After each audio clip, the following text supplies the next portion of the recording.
You know, when you have a show about gratitude, you've got to be grateful for your sponsors. And in our life of gratitude, you know, we all have guides. Somebody that guided us through our lives, that made us appreciate those things that we have. And that's why I'm so delighted and so grateful for our sponsor, Life Guides.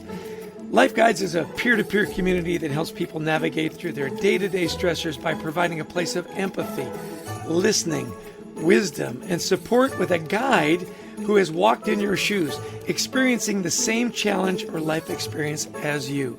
A true life guide. And because you're listening to our gratitude podcast, if you go to their website, lifeguides.com/schedule a demo and add the code HEALTHY2021. The code is HEALTHY2021 in the free text box. You'll get 2 months of their services for free. 2 months for free. So sign up, show your team you care, get a life guide. Be grateful for those guides in your life, as I am grateful for our sponsor, Life Guides. Hey, welcome to Leading with Gratitude Live. I'm your host, Chester Elton, the apostle of appreciation, coming to you from the gratitude epicenter of the universe, Summit, New Jersey. You know, I always say, look, give us 30 minutes. We'll give you great information, great inspiration, and a roadmap to a life of gratitude. Well, I'm really excited to introduce to you my new friend, Jonah Paquette, who's written a wonderful book called Awestruck. He works in all kinds of interesting areas with all kinds of interesting companies. And so I just want to, without further ado, welcome Jonah to the show. Welcome. I am so honored to be here. Thank you so much for having me, Chester. Yeah, now give us a little bit of your bio. Tell us a little bit, because, you know, I know you as the author of Awestruck, and we're going to get into your great book in just a few minutes, but that's not your day job. So tell us about your day job and what led you to write this wonderful new book. Yeah, well, I like to wear a few different hats. So my day job is I work for an organization called Kaiser Permanente, which is a pretty big presence, hospital presence out here in California. And I'm very involved in what's called a mental health training program. So people that are becoming psychologists, social workers, things like that. So my core day job is helping to run those programs. Outside of that, because I always like more things to do, I've written 3 research-based self-help books. So Real Happiness, The Happiness Toolbox, and most recently Awestruck, which those have really opened up doors to do something I love, which is going and meeting with individuals, organizations, fellow clinicians, and the public, talking about themes like happiness, well-being, increasing life satisfaction, and awe more recently. So I try to keep pretty busy with those things, but keeps life interesting. I'll bet. You know, what's really fun about these live shows on LinkedIn, and we're simulcasting all over the place on Twitch and Facebook and everywhere else, is the international, you know, people that come in. So I would just want to read out a couple. We got Laura from, she's Lebanese living in Saudi Arabia. We've got Samal, who's a human resource leader. We've got Barbara from Poland, Jennifer from Phoenix, Lorena from Chile, and on, Mexico, Virginia, Kuwait. We got Yamila from Cuba. Oh, I was in Cuba last year. It was beautiful. I've always wanted to go. Rena from Stockholm. So, yeah, what's your favorite place on the planet? Tough call. I would say probably the favorite place that I've been to was probably South Africa. But I love to travel. So wherever life can take me, that's been one of the toughest things, I would say, which is a good problem to have, but not being able to see the world these last 6 months or so. So this has given me a lot of good ideas, actually, just looking at the list of people. So thank you for the tips. Yeah, let's hope we can travel soon. So talk to me about your book, Awestruck. You know, you and I had a chance to chat last night, and I just loved your take on how healthy it is to connect with awe. Expound on that. Yeah. So I wrote this book kind of from a personal place, which was, I had this kind of realization over time that these moments of wonder, of transcendence, these moments in life that make us go, wow, were really important to me. And then I started to look into some of the research that was just starting to come out on it. And it turns out that when we experience these moments of awe, it doesn't just feel good in the moment. It actually has lasting mood boosts. It changes our immune system. It has particular effects on our brain. It improves and strengthens our relationships, and on and on. So it turned out there were these incredible benefits that come from experiencing awe. And I had always had the assumption that these types of moments were kind of like the cherry on top of the good life sundae, that, they were nice, but they weren't particularly that important. And what this research has really shed light on for me is that they're actually some of the most important moments of our lives. And those moments that make us go, wow, can be the very moments that change our life. It's so funny. In my family, we have a fun thing. We say, you don't just say, wow, you say, wow. I like it. So you were on to something. Wow. So, now you're ahead of the game. Yeah, you talked about how it can help you with anxiety. My co-author, Adrian Gossick, and I, we've been doing a lot of work on anxiety at work. I'd love to hear more about how connecting with awe does help you kind of tamp down anxiety and stress. Yeah, well, among other things, it increases activation of basically our relaxation response. So the part of our nervous system that's responsible for not the fight and flight, but the rest and digest, the sort of relaxation side of things, actually becomes active when we experience these moments of awe. So it actually promotes relaxation. It lowers levels of stress. And what's, to me, one of the coolest findings on that area is that it doesn't just make us less stressed right during or immediately after that experience. Even weeks later, studies have shown that powerful moments of awe, powerful moments of wonder actually help us remain in that state of lower stress overall. And you mentioned the workplace. It also has been shown to improve, for one thing, relationships. So interpersonal relationships at work can be strengthened, and even cognitive functioning, like mental sharpness, things like that. So there's a lot of benefits that we're just starting to scratch the surface on. I find that so fascinating. I'm a journaler. I got into writing journals when I was in high school and different things, and have kept it up. I've probably got 40 journals over the years. And I'm always surprised that when you go back, that recognition, that recognition, where you'll go back and you'll read an entry in your journal from years ago, and it really does take you right back to that moment, isn't it? Yeah, and it turns out that's a super important point for all of us to remember definitely for awe, but even for a lot of these sort of positive memories, moments of well-being. We know from the research that if I just reminisce on good times, so kind of gratefully reminisce over something that happened years ago, it releases serotonin in our brain, even that very thing that we sort of want, that antidepressants try to do. So there's a lot of benefits that come from that kind of recall. Now, unfortunately, we all know the opposite side of that too, right? Where we think about something, we ruminate on something, we replay something that happened in the past, whether it was a week ago or a year ago or even a decade ago. And if it's a negative thing, we feel that in our body too. So our mind has this incredible ability to kind of take us different places, and our body and our brain, they respond accordingly with about 70% the same reaction as when it's happening. But on that topic of awe, if you're a journaler, anyone that's watching this, yes, it's great to go out and experience the wonders of life. But even if you just think back on those moments, you look at a picture that reminds you of it, you look at a journal entry that reminds you of it, you get a lot of those same benefits. Maybe not all, but quite a bit, just from that kind of reminiscence. Yeah. It's interesting. Amy Balog, and I hope I said your name right, Amy, she said, I think there's so much peace embedded in awe. And we've talked about that. There's peace. And then you've mentioned the opposite is also true, right? Mm-hmm. Like when you go back to those tense moments where, that conversation or that he said, and then I should have said, and then you get yourself all worked up. So how do you counteract that? When we talk about triggers in our work life and so on, you want to trigger the positive, you want to kind of subdue the negative. Have you come across any techniques that you can share with our listeners? Yeah. How do you keep it positive so that you don't go down that rabbit hole and all of a sudden, you're driving 80 miles an hour in a school zone? So this is a great question. And, I think for one thing, it's normal, right? Because we all have this negativity bias in our brain, human beings as a whole, which is good for survival. None of us would be here if our ancestors, if caveman Jonah would walk outside 2,000 years ago and say, oh, what a beautiful day to be alive. And then I get, eaten by a saber-toothed tiger.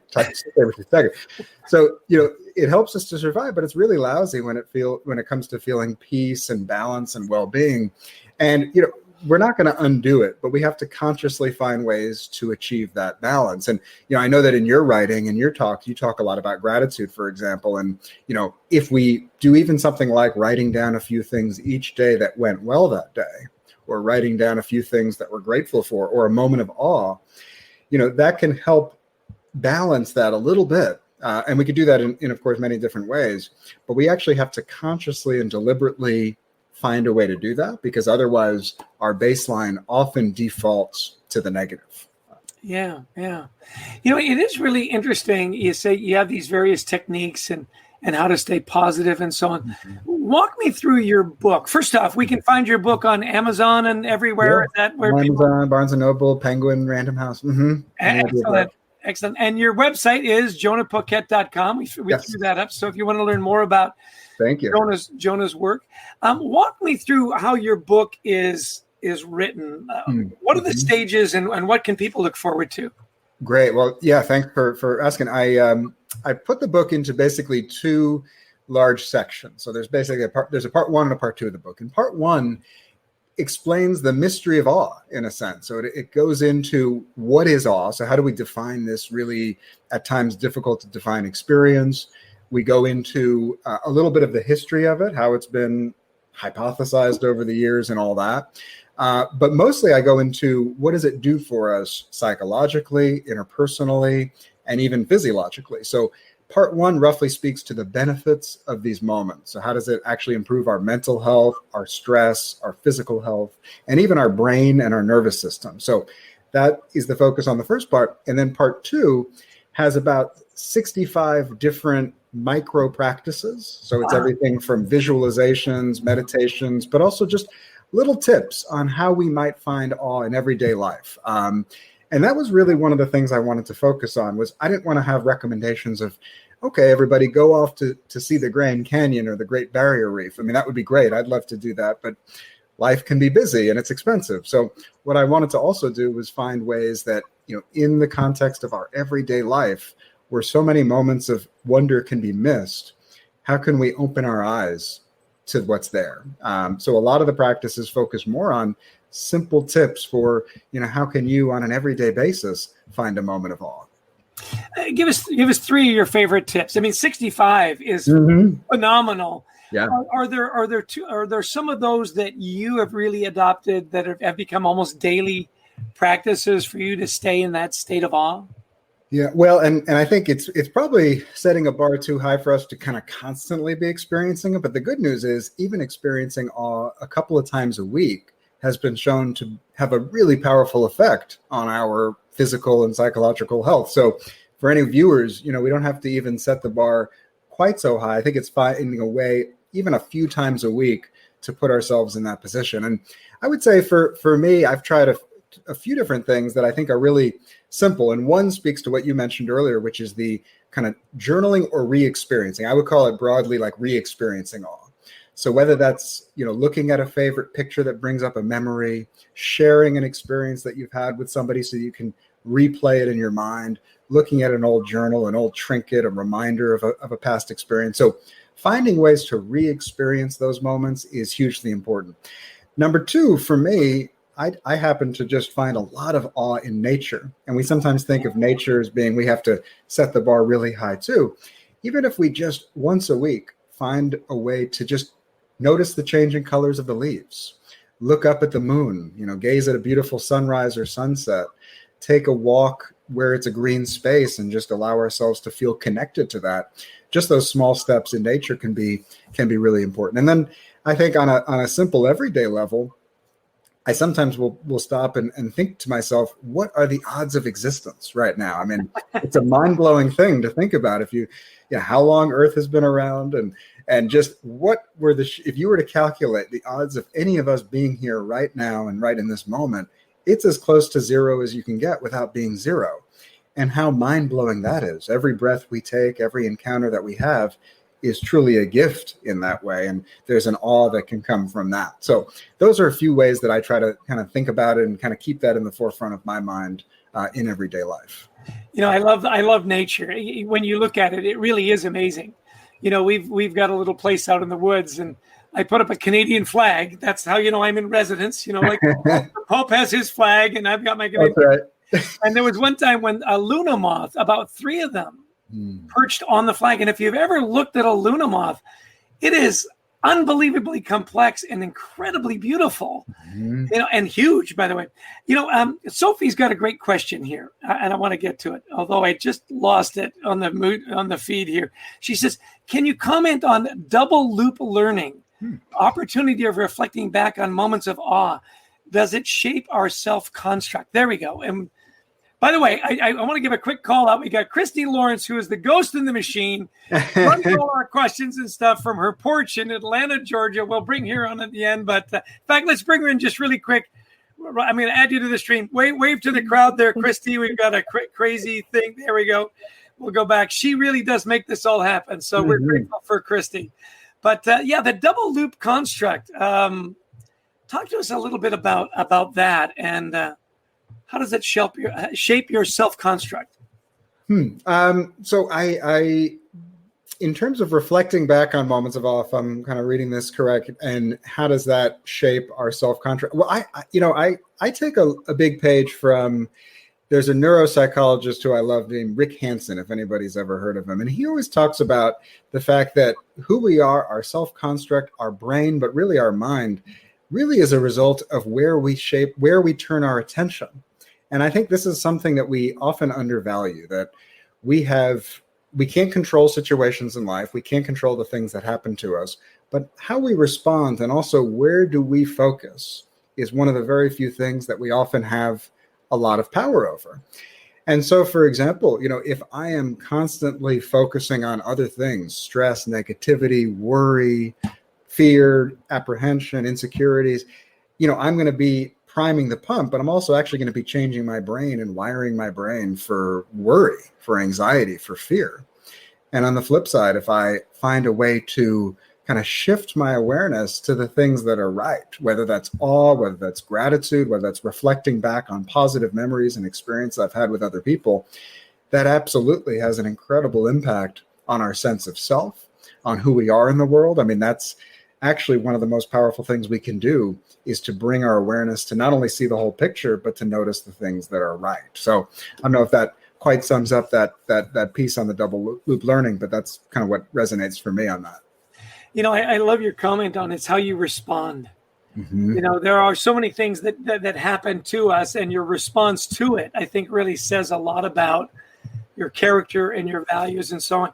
In our book, and I've got a little plug for, by the way, you got to hold up your book every now and again, Jonah. There you go.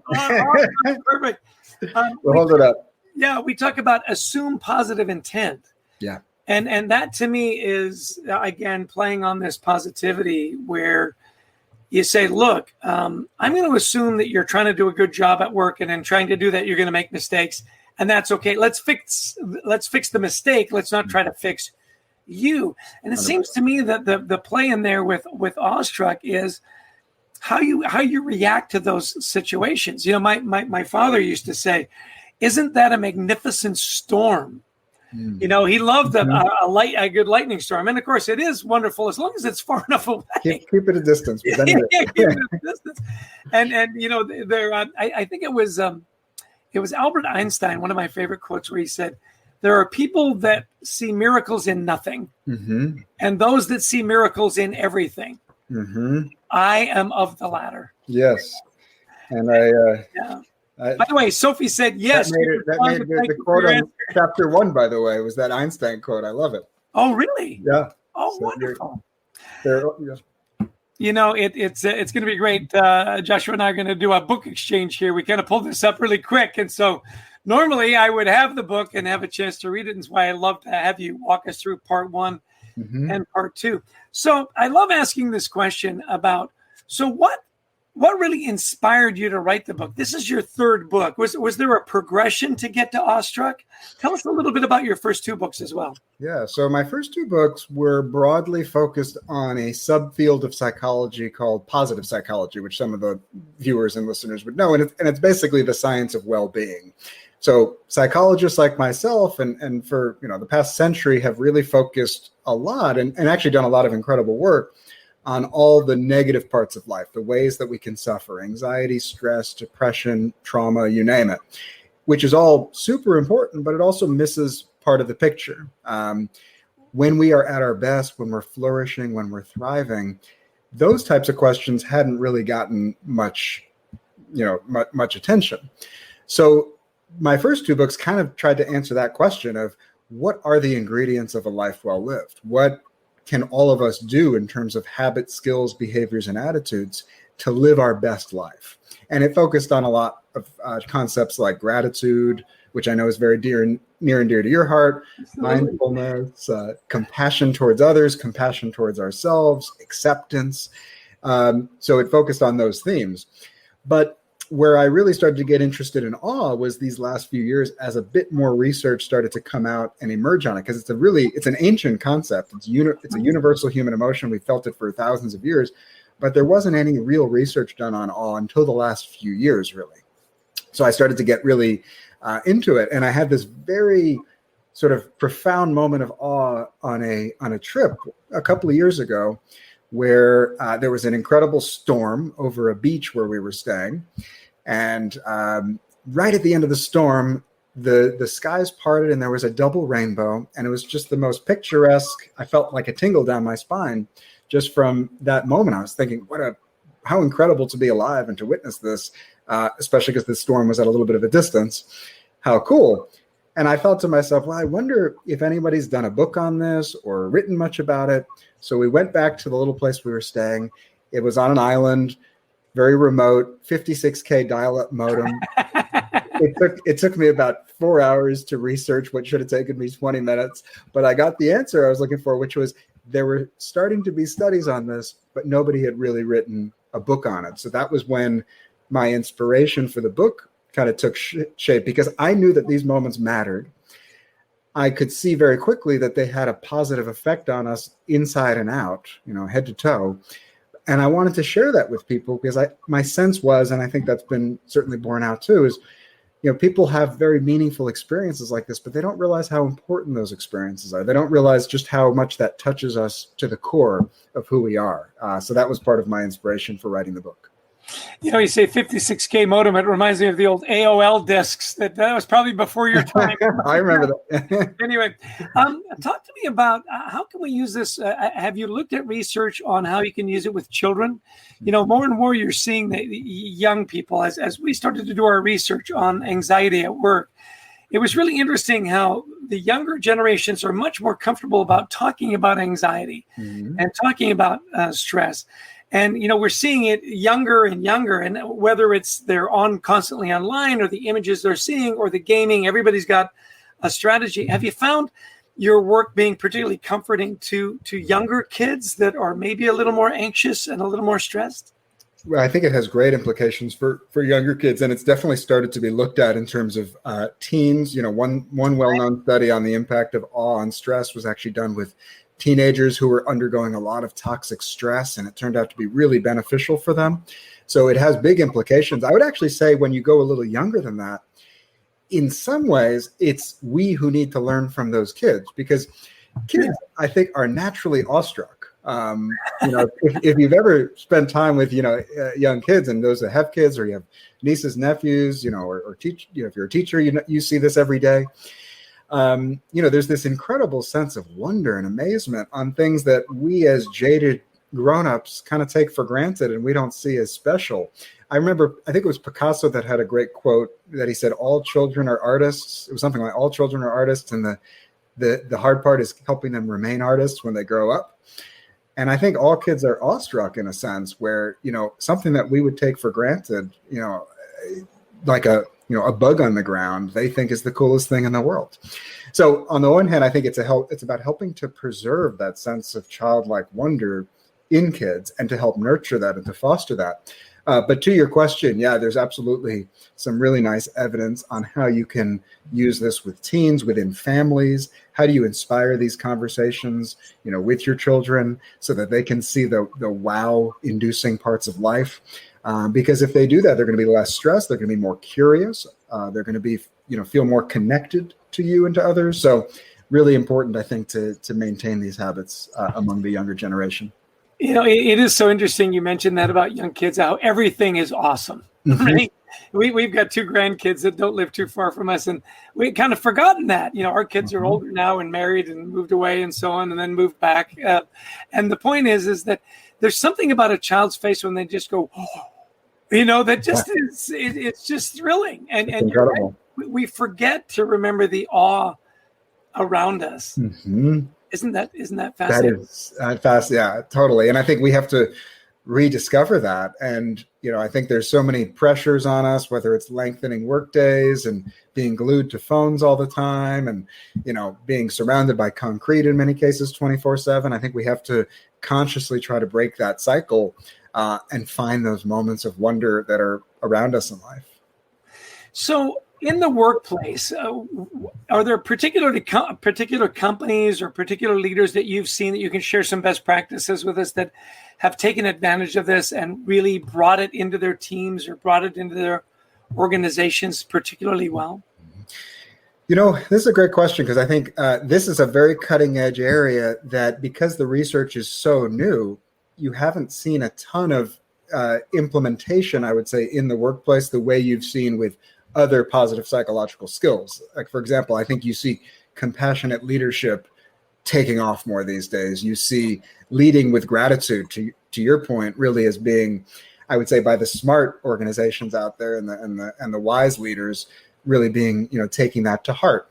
I think with awe, there are interesting ways that we might think about how to sort of include this in the workplace, but it's definitely a cutting edge kind of new area that if organizations adopt this, it has huge implications in terms of working more productively, working more effectively with teams. I mean, even if you just think about what does awe do beyond helping people feel less stressed, less anxious, less depressed, it binds people together. It's a very collective emotion. So when we experience awe, we feel more connected to our team. When we experience awe, we have an urge to be more altruistic. So it actually promotes altruism and kindness. And it also makes people more curious and mentally sharp.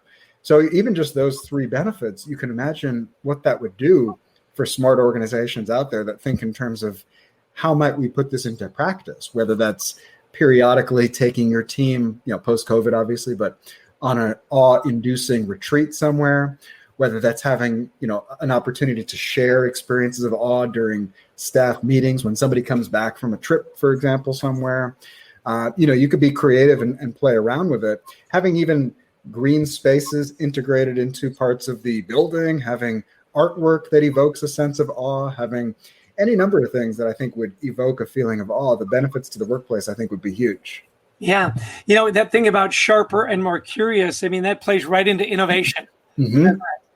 Okay. Well, listen, we got 3 minutes left. So I'm going to blown. 2 questions. I know it's blown by. I've got 2 questions for you. One is I want you to give us 3 tips for people that you want them to take away around the message of, awe. And then I'm going to ask you, we have a wonderful thing I do every day. I post a little picture, hashtag find your gratitude.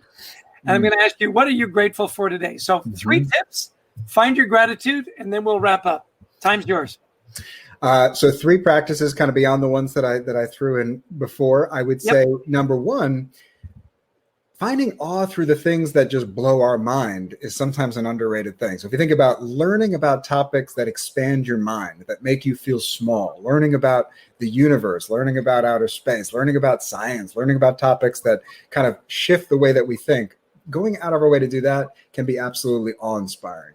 Number 2, learning about people whose courage, ability, inspiration uplift us and elevate us can be a very awe-inspiring practice. So going out of our way, whether that's in formal or informal ways, and really allowing those people to change us, to help us feel, remind us of the potential of human beings, that can be absolutely awe-inspiring.